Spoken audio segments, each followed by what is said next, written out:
સીતારામ, જય રામાપીર, જય લખધણી।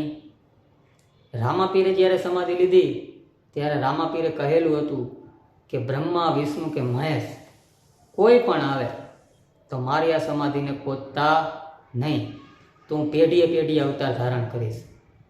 તો એવું તે વળી શું બન્યું કે રામાપીરની સમાધિ પાછી ખોદવી પડી? તો હરભુજી એટલે રામાપીરના માસિયાર ભાઈ, માસીના દીકરા અને એના પરમ સખા પણ હતા। કારણ કે હરભુજી એના ઘરે ઓછા રહેતા અને રામાપીરના ઘરે એની આયરે નાના મોટા થયા। કોઈ પણ વાત હોય તો હરભુજી એની સાથે ને સાથે હોય રામાપીરની।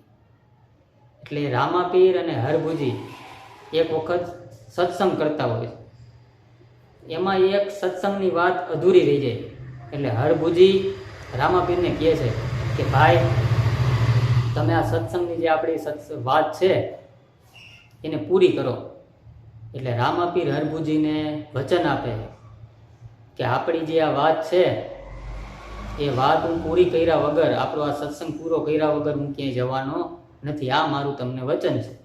એટલે હરભુજી કહે કે હાલો બાપ, રામાપીરે, રામદેવે મને વચન આપી દીધું, એટલે જ્યારે સમય આવશે એટલે એ વાત પૂરી કરશે।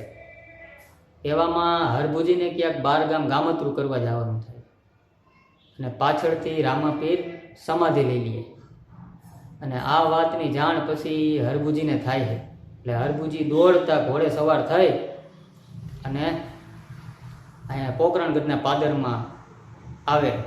જેવા પાદરમાં આવે એવા રામાપીર એને આમાં આવતા દેખાય અને આ હરભુજીને તો અંદર હરખ થાય કે આ મેં વાત સાંભળી ખોટી છે, રામાપીર તો આ રહ્યા મારી સામે છે।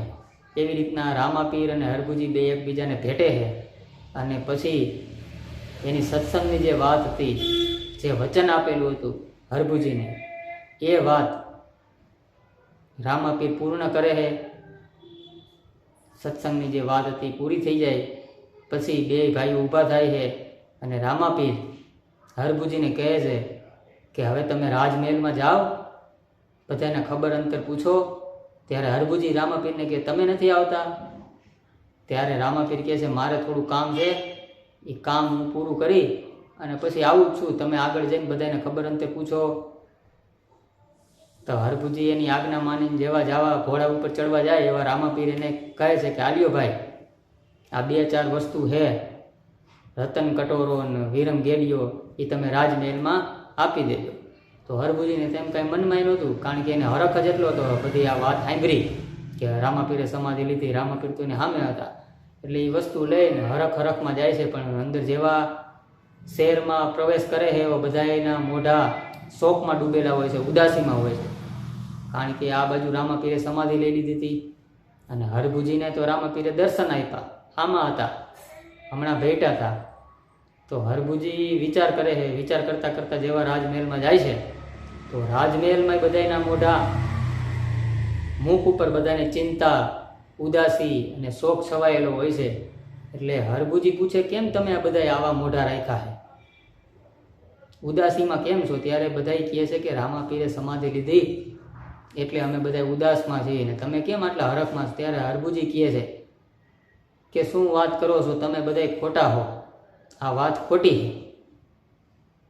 રામાપીર હમણાં પાદરમાં મને ભેગા થયા, અમે બેએ કહુંબા પાણી કર્યા, અમારી જે સત્સંગની વાત અધૂરી હતી, મને વચન આપેલું હતું એ પૂર્ણ કર્યું અને ઊભા થયા અને જો આ વસ્તુ, જેવી વસ્તુ દેખાડે છે, 3 વસ્તુ હોય છે, એ 3 વસ્તુ જેવી દેખાડે એવી બધાની આંખું ફાટી રહી જાય કે આ વસ્તુ તો આપણે સમાધિમાં અંદર મૂકી હતી રામાપીરની આયરે, અને આ કહે છે રામાપીર મને ભેગા થયા હતા અને રામાપીર હમણાં પાદરમાં અમે કહુંબા પાણી કર્યા અને આ વસ્તુ એને આપી।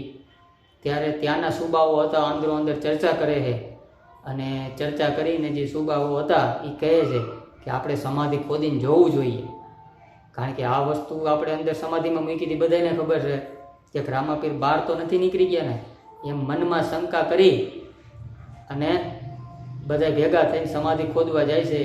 એવી આકાશવાણી થાય છે કે જાઓ, મેં તમને કીધું હતું કે બ્રહ્મા, વિષ્ણુ, મહેશ આવે તો પણ મારી સમાધિ ખોદતા નહીં, હવે હું પેઢીએ પેઢીએ અવતાર નહીં લઉં, હવે તમે આ સમાધિ ઉપર દેવળ બનાવજો અને એમાંથી તમારા બધાનો વંશનું વેલાનો જે ઘર સંસાર છે એ રડી ખાજો.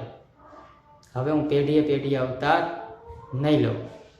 સીતારામ, જય રામાપીર, જય અલગધણી.